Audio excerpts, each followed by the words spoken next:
जय हिंद। आप सभी जानते हैं कि भारत के भूगोल की श्रृंखला की शुरुआत हो चुकी है और जो कि जबरदस्त तरीके से हम लोग पढ़ रहे हैं भारत के भूगोल को। और भारत के भूगोल में हमने देखा है पश्चिमी घाट को, पूर्वी घाट को, और गंगा नदी को, ब्रह्मपुत्र नदी तंत्र को और सिंधु नदी तंत्र को। ठीक है, अभी तक हमने जो कि लगभग कुल 18 वीडियो को हमने भारत के भूगोल को तक देखा है और उम्मीद है कि आप हमारे साथ नोट भी बनाए होंगे। ठीक है, तो हर वीडियो को आप फर्स्ट लास्ट तक देखा करिए, शुरुआत करिए तो उसे अंतिम अंत करिए। ठीक है, आप उसे जब देखेंगे तो समझ में आएगा और जब समझ में आए तो लाइक सब्सक्राइब शेयर जरूर किया करिए, सपोर्ट करिए। एकलव्य इंस्टीट्यूट का सपोर्ट करेंगे आपको बेटर से बेटर मैटर मिलेगा। आपको जीएस के अंतर्गत जो भी प्रॉब्लम होगी वो आपको मैं खत्म करने का जो कि कोशिश करूंगा। ठीक है, तो भारत के भूगोल की श्रृंखला में आज हम लोग पढ़ेंगे मेरे दोस्त पश्चिम की ओर बहने वाली नदियां, यानी अरब सागर में कौन कौन सी नदियां हैं जो गिरती हैं। अरब सागर में बड़ी नदियां कौन सी जो गिरती हैं, उनकी सहायक नदियों के बारे में बात करेंगे। राज्यों में कौन कौन सी नदियां बहती हैं, ठीक है, उनके बारे में हम लोग विशेषतर बात करेंगे आज। तो हम बात करेंगे आज पश्चिम की ओर गिरने नदियां। ठीक है, तो पश्चिम की ओर क्या है, जैसे मान लीजिए कि ये आपका क्या है, गुजरात का तट है। ठीक है, ये गुजरात का तट है, तो ये पश्चिम की ओर जितने भी नदियां हैं, ठीक, ये देख रहे हैं आप। तो आज हमारा जो टॉपिक होगा वो होगा पश्चिम की ओर। ठीक है, पश्चिम की ओर गिरने वाली नदियां।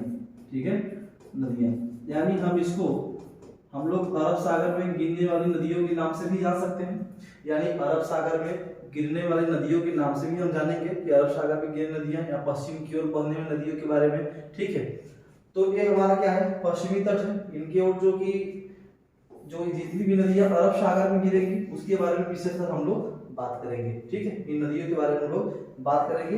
तो आइए हम शुरू करते हैं विशेषकर नदियों के बारे में जो कि अरब सागर में जो गिरने वाली नदियां हैं। तो ये हमारा पश्चिमी तट हो गया। ठीक है, पश्चिमी तट, जैसा कि आज हमने अरब सागर में गिरने वाली नदियां बात पढ़ेंगे, उसके बाद जो कि बंगाल खाड़ी में गिरने वाली नदियां कितनी हैं उसके बारे में पढ़ेंगे, उनकी सहायक नदियों के बारे में पढ़ेंगे और बड़ा जबरदस्त तरीके से मैप के जरिए पढ़ेंगे। आप केवल मेरे साथ लगे रहिए, सपोर्ट करते रहिए, हम आपका सपोर्ट करेंगे, आप हमारा सपोर्ट करिए। ठीक है, जैसे आगामी परीक्षाओं को देखते हुए, जैसे कि अभी देख रहे हैं यूपी आने वाला है, अभी क्या है कि 1,30,000 जो कि आपका CSF का दे दिया है। ठीक है, तो उसको परीक्षा के मद्देनजर रखते हुए आप उसको देखिए और लगातार बने रहिए, हम आपके साथ बने रहेंगे, आप हमारे साथ भी बने रहिए और सपोर्ट करिए। मैं बार बार कर रहा हूँ कि आप सपोर्ट करिए। ठीक है, तो देखिए आइए सबसे पहले हम शुरू करते हैं लुप्त नदियों के बारे में। देखिए यहाँ क्या है आपका हिमाचल प्रदेश, क्या है मेरे दोस्त, हिमाचल प्रदेश। ठीक है, हिमाचल प्रदेश, यहाँ क्या है आपका हिमाचल प्रदेश। और हिमाचल प्रदेश में यहाँ पे शिवालिक रेंज है और शिवालिक रेंज से एक नदी जो कि हरियाणा होते हुए राजस्थान के थार मरुस्थल में। ठीक है, देखिए यहाँ पे एक क्या है, एक यहाँ पे स्थित है थार मरुस्थल। क्या स्थित है, थार मरुस्थल। ठीक, हमारे साथ बने रहिए, थार मरुस्थल हिमाचल प्रदेश, यानी हिमाचल प्रदेश के जो कि शिवालिक श्रेणी रेंज से और उसके हरियाणा होते हुए ये राजस्थान, ये क्या है आपका राजस्थान, यहाँ पे आपका हरियाणा। ठीक है, यहाँ पे है राजस्थान में थार मरुस्थल। ये जो नदी है देख रहे हैं आप, इस नदी का नाम है घग्गर नदी। कौन सी नदी, घग्गर नदी। ठीक है, घग्गर नदी जब थार मरुस्थल में यहाँ आती है तो ये मुलाकात करती है सरस्वती नदी से। किससे, सरस्वती नदी से। ठीक है, सरस्वती नदी से जब मिलने के बाद ये क्या है, ये सब लुप्त नदियां हैं। कैसी नदियां, लुप्त नदियां हैं। इन नदियों का अस्तित्व क्या हुआ है, खत्म हो चुकी है, जो कि धरातल पे हमें देखने को नहीं मिलता, धरातल पे देखने को हमें नहीं मिलता। तो एक घग्गर नदी है। ठीक है, उसके बाद बात करेंगे, आइए हम शुरू करते हैं। यहाँ पे आपका है अरावली श्रेणी, राजस्थान में क्या है आपका अरावली श्रेणी। ठीक है, यहाँ पे क्या है, ये अरावली श्रेणी है। ठीक, अरावली श्रेणी से एक नदी जो कि निकलती है, ये अरावली है, ये यानी अरावली श्रेणी। ठीक, यहाँ से एक नदी निकलती है और राजस्थान होते हुए आके देख रहे हैं यहाँ पे गुजरात के कच्छ में। ठीक है, गुजरात के कच्छ में क्या होती है, लुप्त हो जाती है। इस नदी का मेरे दोस्त नाम है लूनी नदी। क्या नाम है, लूनी नदी। ठीक, लूनी नदी। ठीक, अरावली राजस्थान से निकली है, यहाँ से होते हुए आकर कहाँ पे, गुजरात के रण में जाकर लुप्त हो चुकी है लूनी नदी। ठीक है, अब बात करेंगे जो कि लुप्त नदी, ये भी क्या है, ये भी लुप्त नदी हो गई है, मतलब कि ये रण में क्या होती है, लुप्त हो जाती है। और ये एक खारे पानी की नदी है। कैसी पानी, खारे पानी की नदी मानी जाती है, खारे पानी की नदी। ठीक है, ये खारे पानी की नदी मानी जाती है। बात समझ में आ रहा है, हमें उम्मीद है कि आपको ये समझ में आ रहा है। ठीक है, लूनी नदी के बारे में बात किया। उसके बाद बात करेंगे हम कि आगे बात करेंगे यहीं पे अरावली स्टडी से एक झील है जिसका नाम है जयसमंद। राजस्थान में एक झील है जिसका नाम है जयसमंद झील। ठीक है, जयसमंद झील। ठीक, तो जयसमंद झील यहाँ पे स्थित है और यहीं से एक नदी का उद्गम हुआ है। ठीक, यहीं से एक नदी का क्या हुआ है, उद्गम हुआ है। बात ध्यान रखिएगा, यहीं से एक नदी का उद्गम हुआ है और आते हुए यहाँ पे आपके खंबात की खाड़ी में गिर गई है। खंबात खाड़ी में गिर गई है। इस नदी का नाम है सरावती नदी। क्या नाम है, साबरमती। साबरमती। ठीक है, साबरमती नदी, सरावती नदी जो कि यहाँ नहीं है, कर्नाटक में, साबरमती नदी। ठीक, जयसमंद झील राजस्थान के अरावली पर्वत से निकली हुई है और आकर कहाँ गिर रही है, खंबात खाड़ी में आकर गिर जा रही है, साबरमती नदी। ठीक है, ये साबरमती नदी है। साबरमती नदी की विशेषता क्या है, यहीं से क्या किए थे महात्मा गांधी। ठीक है, महात्मा गांधी जो थे यहीं पर साबरमती आश्रम की स्थापना किए थे, साबरमती आश्रम। ठीक है, विशेषता जानिए कि साबरमती आश्रम की स्थापना यहाँ पे महात्मा गांधी किए थे। ठीक है, उसके बाद यहीं से साबरमती से ही सविनय अवज्ञा, ठीक, सविनय अवज्ञा आंदोलन की शुरुआत भी किए थे। सविनय अवज्ञा आंदोलन की शुरुआत भी यहीं से किए थे, अहमदाबाद के साबरमती नदी से। ठीक है, अहमदाबाद के साबरमती नदी से। ठीक, अब हम आगे की ओर बात करेंगे मेरे दोस्त। ठीक है, अब आगे की हम बात करेंगे, साबरमती नदी के बारे में बात हो गया। अब बात करेंगे माही नदी। ठीक है, माही नदी के बारे में बात करेंगे। तो आप देख रहे हैं ये एमपी है। क्या है, एमपी। एमपी में एक झील पड़ता है जिसका नाम है मेहत झील। मेहत झील। ठीक, मेहत झील कहाँ पड़ता है, एमपी में पड़ता है। ठीक, एमपी में पड़ता है। यहाँ से एक झील का जो कि एक नदी का उद्गम हुआ है और ये नदी आकर गिरी हुई है कहाँ पे, जो कि एक खंबात के खाड़ी में। ठीक है, खंबात के खाड़ी में। इस नदी का जो नाम है हम लोग कहते हैं माही नदी। कौन सी नदी, माही नदी। ठीक है, माही नदी। और माही नदी की एक क्या है, सहयोग जो कि सहायक नदी मानी जाती है, जिसको हम लोग सोम कहते हैं। क्या कहते हैं, सोम नदी। ठीक, सोम नदी। ठीक है, और उसके बाद ध्यान रखिएगा और इसकी प्रमुख सहायक नदी है जैसे जोखम, एक गोमती। ठीक है, जोखम, गोमती, ये इसकी क्या है, प्रमुख सहायक नदी है। सोम इसकी प्रमुख सहायक नदी। सोम याद रखिएगा, सोम प्रमुख है माही नदी की, जो कि प्रमुख नदी, सहायक नदी मानी जाती है। आइए आगे की ओर हम चलते हैं। जो माही नदी है मेरे दोस्त, जो माही नदी है, कर्क रेखा, क्या, कर्क रेखा 2 बार काटती है। किसको, माही नदी को कर्क रेखा 2 बार काटती है। माही नदी जो मेहत झील से एमपी से निकली हुई है और आगे खंबात खाड़ी में गिरी हुई है। ठीक है, आगे खंबात खाड़ी में गिरी हुई है। ठीक, आइए हम आगे की ओर बात करते हैं। तो यहाँ पड़ता है अमरकंटक। क्या पड़ता है, अमरकंटक एमपी में, अमरकंटक। ठीक है, अमरकंटक। और अमरकंटक से एक नदी का उद्गम हुआ है, आप देख सकते हैं ये नदी का उद्गम हुआ है और आके खंबात की खाड़ी में गिर गई है। ठीक है, आके खंबात खाड़ी में गिर गई है। ये अमरकंटक है। कौन सी नदी है, अमरकंटक। सॉरी, अमरकंटक से कौन सी नदी निकली है, जिसका नाम है नर्मदा। क्या नाम है, नर्मदा नदी। ठीक है, ये नर्मदा नदी है। यहाँ मैं लिख देता हूँ नर्मदा नदी। ठीक है, ये नर्मदा नदी है। और नर्मदा नदी की विशेष कुछ प्रमुख बातें हम आपको बताना चाहते हैं जो परीक्षा के दृष्टिकोण से बहुत महत्वपूर्ण है। परीक्षा के दृष्टिकोण से बहुत महत्वपूर्ण है। तो आइए, जो नर्मदा नदी के मेरे दोस्त, पहली बात जानिएगा कि पश्चिम की ओर बहने वाली, पश्चिम की ओर बहने वाली सबसे बड़ी नदी है, सबसे बड़ी नदी है। ठीक है, बात ध्यान रखिएगा कि पश्चिम की ओर बहने वाली सबसे बड़ी नदी मानी जाती है। उसके बाद ध्यान रखिएगा कि जो नर्मदा नदी है मेरे दोस्त, ये भ्रंश घाटी से होकर गुजरने वाली नदी है, भ्रंश घाटी से बहने वाली नदी है। ठीक है, बहने वाली नदी मानी जाती है। ठीक, और पश्चिम की ओर सबसे सीधी नदी मानी जाती है, पश्चिम की ओर सबसे सीधी नदी बहने वाली, यानी सीधी, सबसे सीधी बहती है, सीधी बहने वाली नदी मानी जाती है। ये बात ध्यान रखिएगा कि पश्चिम की ओर सबसे सीधी बहने वाली नदी मानी जाती है। उसके बाद इसके एक विशेष और क्या है कि जो है कि अरब सागर, क्या अरब सागर, अरब सागर में यहां देखिएगा, अरब सागर में गिरने वाली सबसे बड़ी नदी, सबसे बड़ी नदी मानी जाती है। अरब सागर में गिरने वाली सबसे बड़ी नदी मानी जाती है नर्मदा नदी। ठीक है, उसके बाद इसे मध्य प्रदेश और गुजरात, मध्य प्रदेश और गुजरात का क्या कहते हैं, इसे हम लोग जीवन रेखा कहते हैं। क्या कहते हैं? जीवन रेखा कहते हैं। मध्य प्रदेश और गुजरात का हम लोग इसे जीवन रेखा के नाम से हम लोग जानते हैं। ठीक है, आइए आगे की ओर हम बात करते हैं नर्मदा नदी के बारे में। एक एक नदी के बारे में विशेष पढ़ाएंगे आपको जबरदस्त तरीके से। ठीक है, टेंशन नहीं लीजिएगा।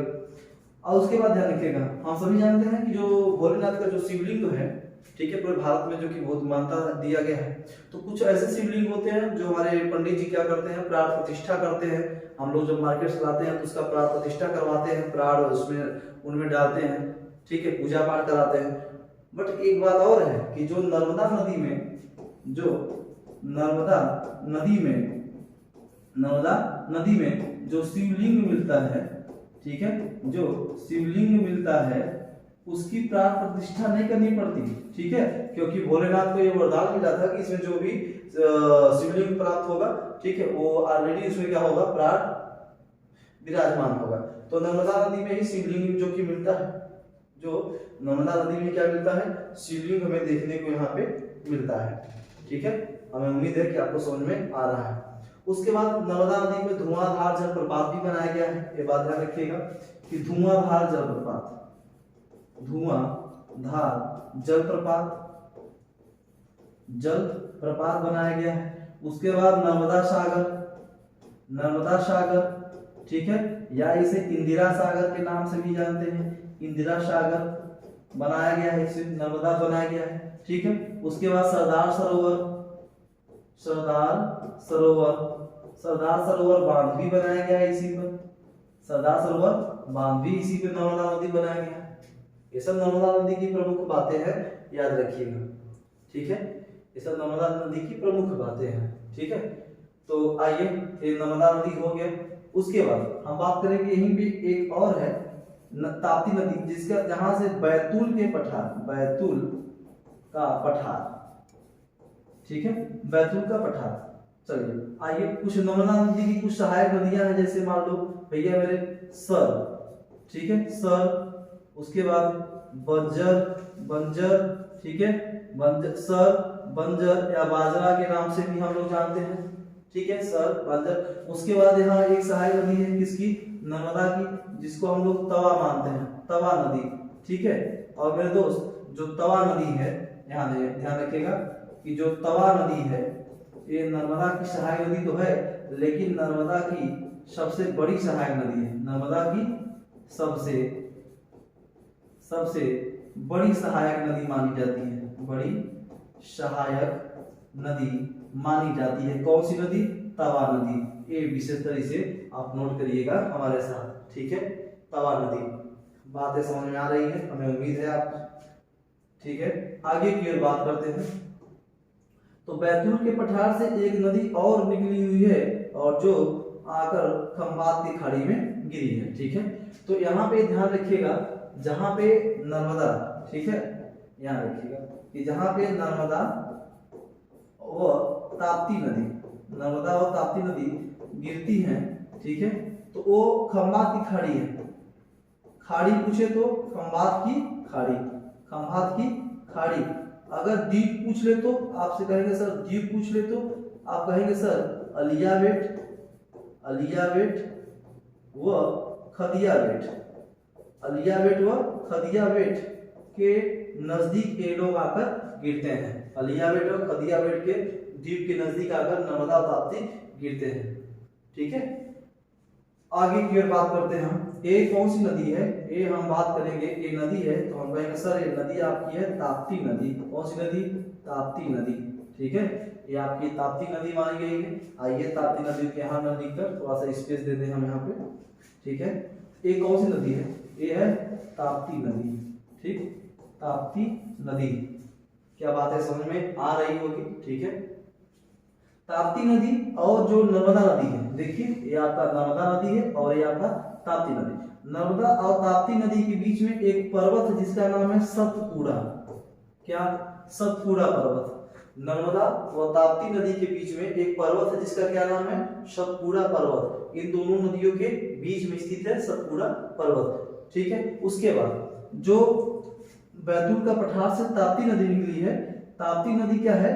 इसके विंध्य पर्वत, क्या विंध्य पर्वत भी यही स्थित है। ध्यान रखिएगा कि नर्मदा जो कि ताप्ती नदी के उत्तर में क्या स्थित है?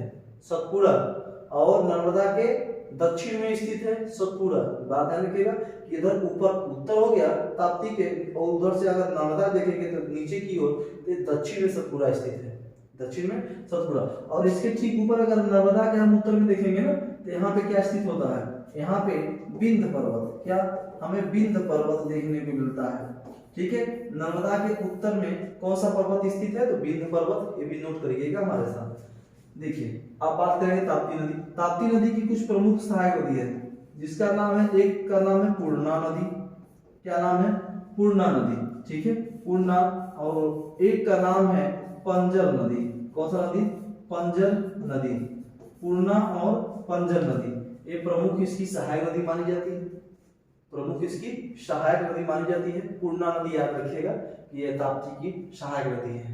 ठीक है, और ताप्ती की जो की विशेषता यही है कि आगे जो कि खंभात खाड़ी गिरती है और द्वीप अलियावेट और खदियावेट के नजदीक गिरती है। ठीक है, आगे की ओर बात करेंगे।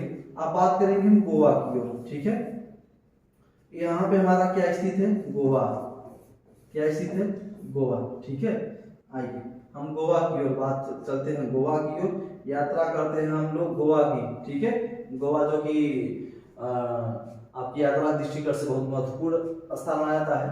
तो गोवा की ओर हम बात करते हैं। तो आइए, यहाँ की जो प्रमुख नदी है मेरे दोस्त, एक को तो नाम है, यहाँ पे ध्यान रखिएगा, एक को हम लोग कहते हैं मांडवी। क्या कहते हैं? मांडवी नदी। ठीक है, और एक को कहते हैं हम लोग जुआरी नदी।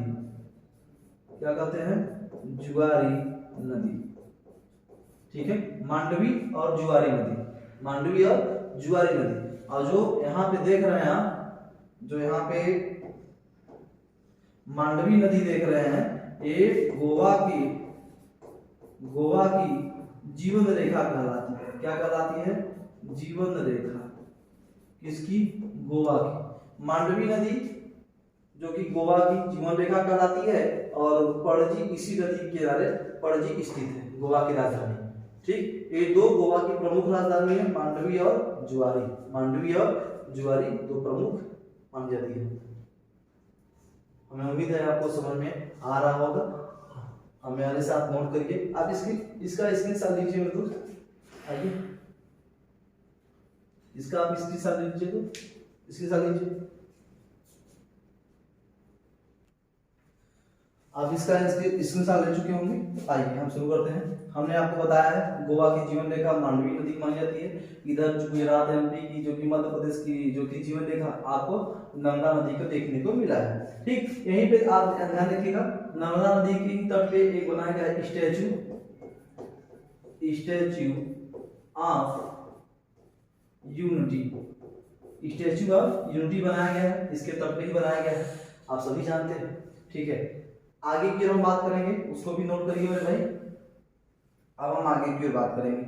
तो हमने गोवा की देख लिया, अब बात करेंगे कर्नाटक की प्रमुख नदियों के बारे में। तो ये कर्नाटक है, अब क्या है यहाँ पे कर्नाटक, ठीक, कर्नाटक के बारे में बात करेंगे। तो आइए यहाँ पे क्या है कर्नाटक। कर्नाटक में कुछ प्रमुख नदियां हैं जिसका ये देखिए, पहला क्या है गंगा वेली, गंगा वेली, ठीक है, गंगा वेली ये कर्नाटक की प्रमुख नदी है। दूसरी यहाँ पे नदी है जिसका नाम है सरावती, सरावती नदी, ठीक है, सरावती नदी, ठीक, गंगा वेली और सरावती नदी। उसके बाद यहाँ पे एक नदी है काली नदी, कौन सी नदी, काली नदी, ठीक।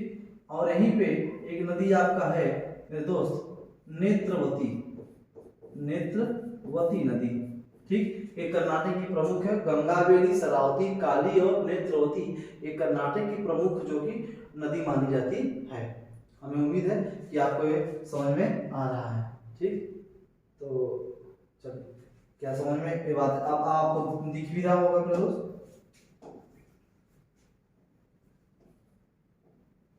चलिए हम बात करते हैं। तो गंगा वेली, सरावती, काली और नेत्रवती, ठीक है, ये कर्नाटक की प्रमुख नदी हो गई। और यही सरावती पे आपका बनाया गया है मेरे दोस्त महात्मा गांधी, महात्मा गांधी जल प्रपात, जल प्रपात, ठीक, जिसे हम लोग जोग गरसोप्पा के नाम से भी हम लोग जानते हैं, जोग गरसोप्पा के नाम से भी जानते हैं, महात्मा गांधी या जोग गरसोप्पा के नाम से हम लोग जानते हैं, ठीक। ये भारत का सबसे बड़ा जलप्रपात माना जाता है। यह सरावती नदी पे स्थित है, सरावती नदी पे स्थित है और कर्नाटक में स्थित है। ये कर्नाटक की प्रमुख नदियां होंगी। आइए हम बात करते हैं आगे की ओर। अब हम केरल की प्रमुख नदियों के बारे में बात करेंगे कि केरल की प्रमुख नदियां कौन सी हैं, ठीक है। तो पहला याद रखिएगा यहाँ पे मेरे दोस्त, ये है आपका केरल, क्या है केरल।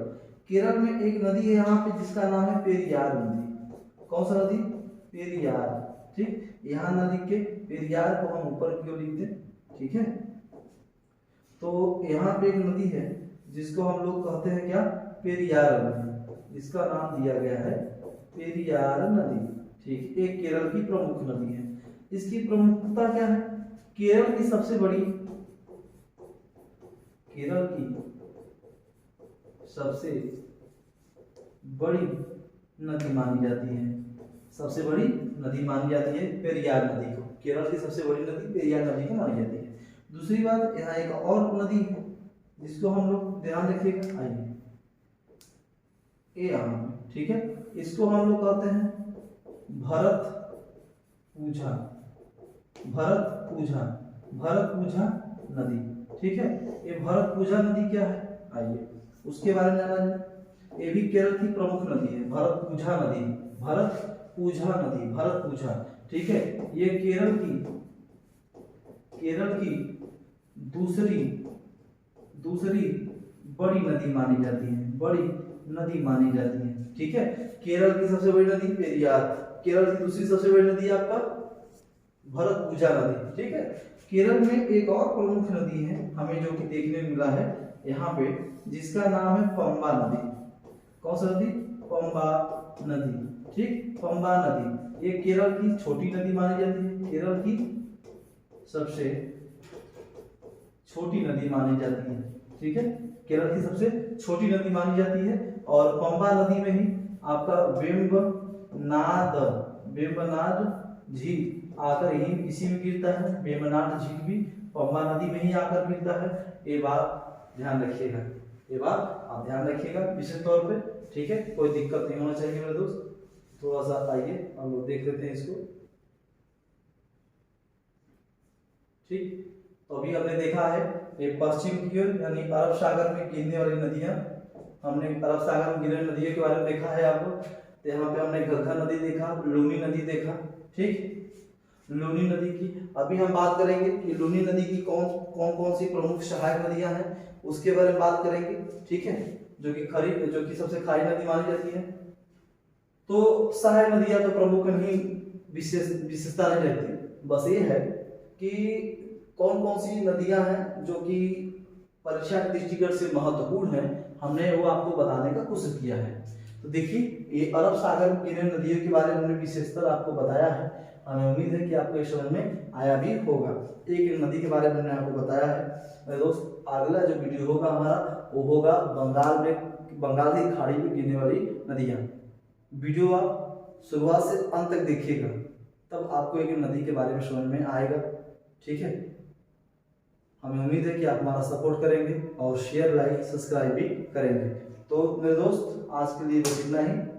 ठीक है, आप अच्छे रहिए, स्वस्थ रहिए और जीवन में लगातार अपने लक्ष्य की ओर तीव्र से बढ़ते रहिए, यही दुआ है हमारी। ठीक है, एकलव्य इंस्टीट्यूट परिवार की तरफ से आप सभी का जो कि दिन शुभ हो। ठीक, तो बस आज के लिए दीजिए मेरा जय हिंद।